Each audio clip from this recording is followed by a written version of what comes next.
kehidupan yang misalkan dua murid berjalan di Emmaus. Ada 3 hal yang ingin saya tawarkan sebagai bahan renungan kita. Pertama,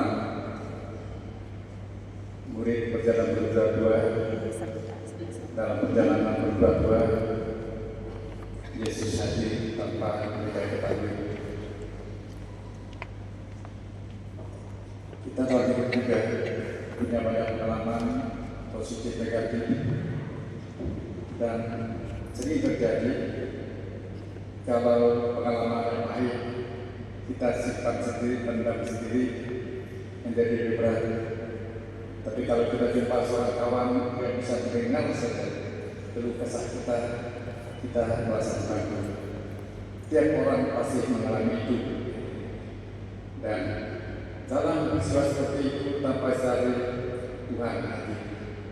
Jadi bagi saya ini akan mengingatkan kita, baiklah kalau kita menghadapi masalah, baiklah kita bicara dengan teman-teman, tapi biarlah Yesus juga kita undang, sehingga Dia bisa membantu kita, sehingga kita dapat masukan yang membuat hati kita berkobar-kobar.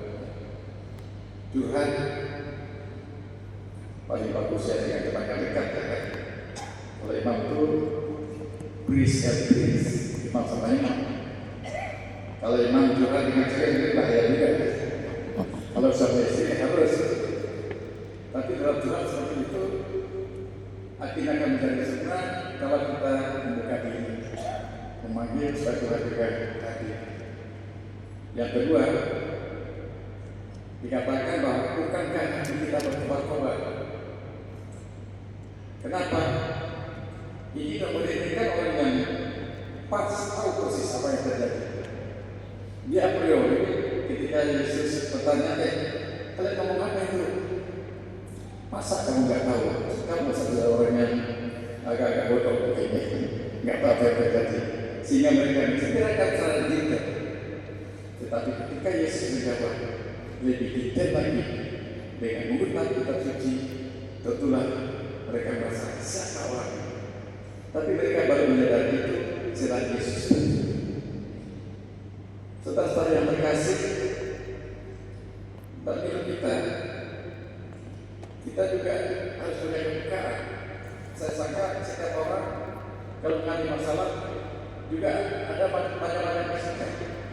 Kadang-kadang mungkin solusi bukan dari orang terdekat kita, bahkan mungkin bukan dari pastor, tapi mungkin melalui orang yang kita jumpa di jalan, melalui orang kita juga, melalui kawan yang mana tidak berdoa. Saya tahun 83 saya studi di New York. Malam tahun baru saya rayakan di Washington. Tanggal 1 Februari saya pulang ke New York. Saya dapat tergerak. Bapak saya meninggal pas malam tahun baru. Hati saya berontak.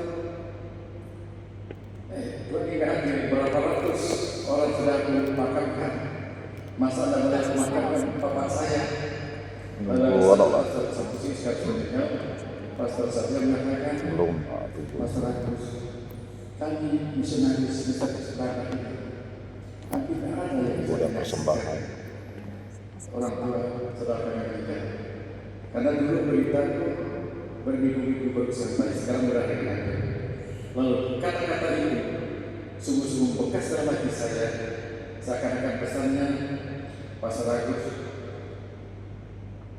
ingat, kami juga dari itu, dan dengan bicara itu, saya memaknai surat itu sebagai peneguhan saya untuk menghargai para misionaris yang dengan terus hati mengembangkan gereja khusus dari Barat. Jadi peristiwa ini bisa kita juga suka. Jadi dan itu sampai sekarang menjadi kekuatan bagi saya, sehingga saya dengan pengalaman ini saya sangat lagi saya terus kau jangan sombong baik. Lihat dulu misalnya bagaimana masukkan barat dalam kaki berhari-hari naik motor alih, bahkan dulu motor tidak pakai bensin, dikandung berhari-hari untuk menjadi seperti dengan itu makin menguatkan diri saya. Jadi peristiwa semacam itu. Jadi bagi saya istilah berkobar-kobar itu adalah sesuatu, bisa kalimat, bisa kata-kata, bisa peristiwa yang berbentuk diri kita untuk menyadarkan, kau jangan sombong. Yesus itu lebih hebat dari kamu, karena kamu yang tahu tentang peristiwa ini. Tapi Yesus lebih ketiga lagi mengikuti kitab suci. Dan yang terakhir, Yesus baru berkata diri setelah mengajak mereka makan. Baru berkesana rupanya Yesus. Jadi dalam hidup kita ini ada 3 hal yang memang pada hari yang pertama kita tidak boleh berjalan sendiri. Jadi kami duduk bersama berjalan orang lain. Oleh karena itu terima kami ini adalah berjalan bersama-sama membangun bangsa dan negara. Tidak mungkin kita sehebat apapun orang itu berjalan sendiri sini, ada risiko besar bahwa dia tidak akan menemukan kebenaran. Yesus mengutus muridnya berdua-dua, apalagi pasangan suami istri ya. Orang biasa itu harus berdua-dua. Dan kedua, kita juga harus ingat bahwa sebetulnya banyak peristiwa, mungkin kata-kata, mungkin perjumpaan, dan saya harapkan perjumpaan dalam Dewan Nasional yang depan ini bisa menjadi membuka semangat kita untuk kita maju lebih baik lagi, berkembang lebih baik lagi. Dan yang ketiga, pusat hidup kita sebagai orang Katolik ini adalah diri sendiri. Karena dengan adanya Kristi menjadi jelas buat kita bahwa Yesus datang ke dunia ini untuk menyelamatkan manusia dengan menyerahkan tubuh dan darahnya. Dan bagaimana Yesus menyelamatkan kita? Pertama, menyerahkan tubuh dan darahnya, akhirnya memberikan diri seutuhnya. Dan yang kedua, merendahkan diri serendah-rendahnya. Sehingga pada malam perjamuan terakhir, Yesus pasut ke murid-muridnya yang mengatakan, aku dan Tuhan gurumu membasuh kaki. Kalian juga harus demikian. Karena merendahkan diri berlawanan dengan kesombongan dan menganggap sebagainya. Banyak masalah kita hadapi karena ini kita sombong.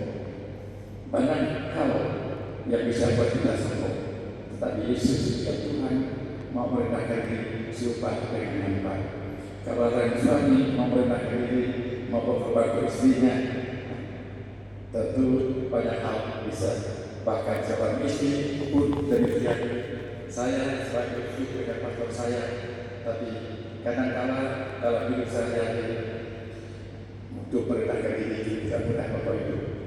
Tapi apalagi kalau kita punya pangkat, jabatan, dan kekuasaan, uang, dan sebagainya. Kenapa orang menteri pun ada yang masuk penjara? Kenapa? Sebagai menteri punya duit, punya power, tidak tergantung hidupnya dari orang lain, bahkan dengan dia lupakan karena tidak memperlukan. Di sini juga aku beberapa kali ada beberapa suku waktu dia di sini gotong royong itu mudah, tapi mulai kaya sedikit udah tidak merasa lagi, nak mau lagi dari gotong royong.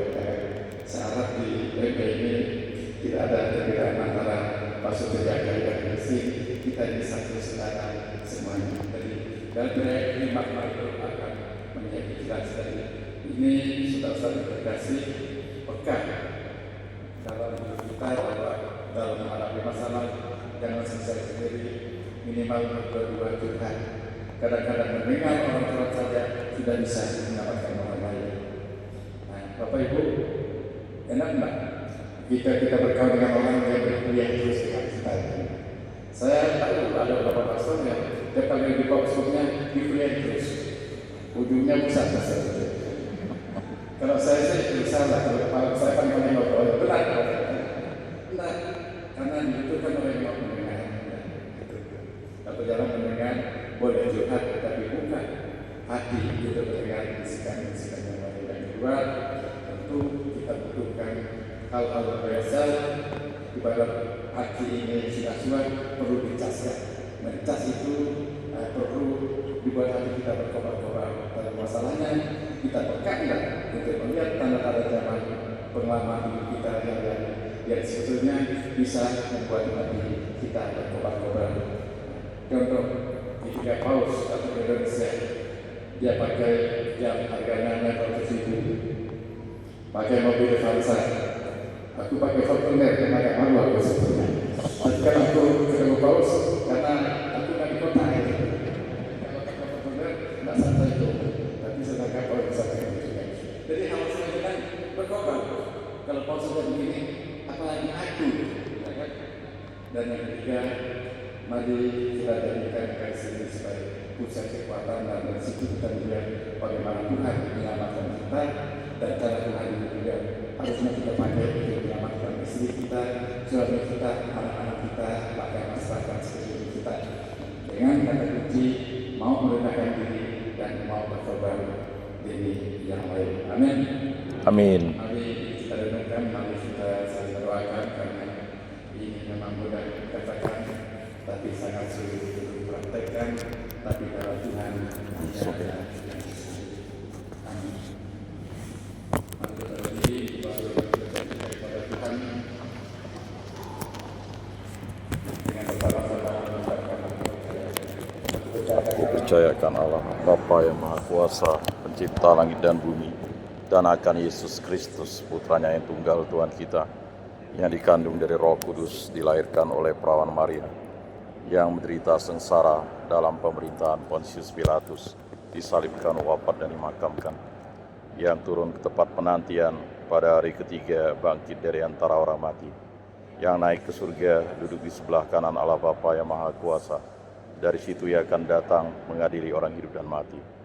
Aku percayakan Roh Kudus, Gereja Katolik yang kudus, persekutuan para kudus, pengampunan dosa, kebangkitan badan, kehidupan kekal.